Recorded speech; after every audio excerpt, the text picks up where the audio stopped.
Hello everyone, and welcome back to the channel. Today, we're taking a journey through time, back to ancient Japan, to uncover the beautiful and surprisingly deep history of one of its most iconic traditions, Hanami, the cherry blossom viewing. When you think of Japan in the spring, what comes to mind? For most of us, it's the breathtaking image of cherry trees or sakura bursting into delicate pink and white blossoms. But Hanami is so much more than just a pretty picture. It's a cultural practice that has been evolving for over 1,000 years. Deeply woven into the fabric of Japanese society, art, and philosophy. So, how did this nationwide celebration of flowers begin?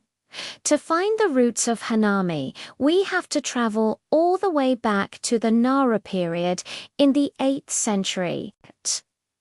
Now, you might be surprised to learn that, back then, it wasn't the cherry blossom that captured the hearts of the aristocracy. It was actually the plum blossom, or May. The plum blossoms were admired because they bloomed earlier in the colder late winter, symbolizing strength, perseverance, and the first promise of spring's arrival. These early flower viewing parties were inspired by the customs of the Tang dynasty in China and were exclusive events for the imperial court and the elite. They would gather, write poetry inspired by the delicate Yum blossoms, and celebrate the changing of the seasons. The famous poetry collection, the Manyoshu, has many more poems dedicated to plum blossoms than cherry blossoms, which shows where the focus was at the time. It was a sophisticated, elegant affair, a quiet appreciation of nature's subtle beauty.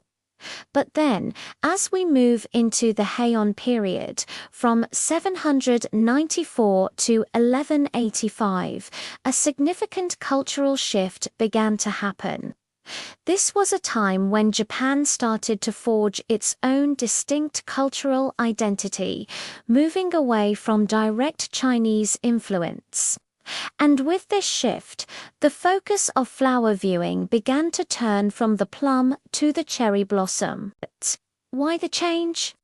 The sakura, with its ephemeral, short-lived beauty, resonated deeply with a core Japanese aesthetic and philosophical concept known as mono no aware.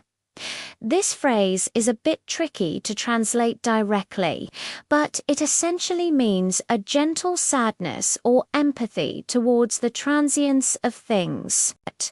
The cherry blossoms bloom in a spectacular, overwhelming flush of beauty, but then, in just a week or two, they fall, scattering like snow in the wind. This fleeting perfection became a powerful metaphor for life itself, beautiful, brilliant, but ultimately brief. The Heianara nobility, particularly Emperor Saga, is often credited with holding the first official cherry blossom viewing parties under the sakura trees at the imperial court in Kyoto. These gatherings involved feasting, drinking sake, and composing poetry dedicated to the sakura.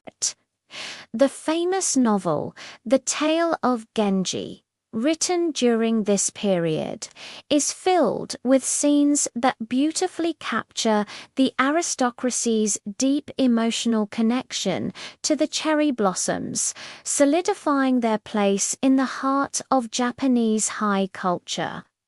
It was no longer just about admiring a flower. It was about contemplating life, mortality, and the beautiful sadness of existence. For centuries, Hanami remained a pleasure reserved for the samurai class and the aristocracy. It was a symbol of status and refinement. But things started to change dramatically during the Edo period, which lasted from about 1603 to 1868. This was a long period of peace and stability, under the rule of the Tokugawa shogunate. With peace came economic prosperity and the rise of a vibrant commoner culture. The shogun Tokugawa Yoshimune played a key role in popularizing Hanami among the general public. He had large areas of cherry trees planted in public spaces like Ueno Park and along the Sumida River in Edo, which is modern-day Tokyo. He wanted to create beautiful recreational areas for everyone, not just the elite. This was a revolutionary act. Suddenly, Hanami was democratized. People from all walks of life, merchants, artisans, and farmers could now participate in this once exclusive tradition. The style of celebration also changed. It became much more boisterous and festive. People would pack bento boxes with delicious food, bring blankets, and spend the entire day eating, drinking, singing, and enjoying the festive atmosphere under the blooming trees. This is the version of Hanami that is most familiar to us today. Lively, communal picnic, a true celebration of spring with family, friends, and colleagues. The quiet, poetic contemplation of the Heian court evolved into a joyous, public festival. As we move into the modern era, the Meiji period and beyond, Hanami has remained an integral part of Japanese life.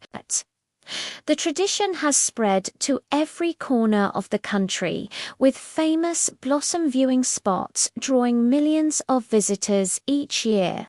The Japan Meteorological Agency even issues cherry blossom forecasts. Tracking the Sakura Zenzen, or cherry blossom front, as it moves northward up the Japanese archipelago, allowing people to plan their Hanami parties to perfection. This shows just how seriously the tradition is taken. Today, Hanami is a blend of all its historical layers. It's a time for quiet reflection on the beauty and transience of life, just as it was for the Heian nobles. It's also a time for lively parties and communal bonding, a tradition passed down from the commoners of the Edo period, and it has taken on new meanings. To Ivy schools, it marks the beginning of the academic year. For companies, it's a chance for colleagues to socialize outside the office, strengthening team bonds. It is a perfect example of how a tradition can adapt and thrive through centuries of change, holding onto its core meaning while embracing new social functions. From its origins as an aristocratic pastime focused on plum blossoms to its evolution into a nationwide festival, celebrating the fleeting beauty of Sakura. The history of Hanami is a story about Japan itself, its changing aesthetics, its social transformations, and its enduring love for the subtle, profound beauty of the natural world. It reminds us all to pause, look up, and appreciate the beautiful, fleeting moments in our own lives. Thank you so much for joining me on this historical journey today. I hope it gave you a deeper appreciation for this wonderful tradition. If you've ever been to a Hanami party, I'd love to hear about your experience in the comments below. And if you enjoyed this video, please don't forget to give it a thumbs up. subscribe to the channel, and hit that notification bell so you won't miss our next adventure. Thanks for watching, and see you next time.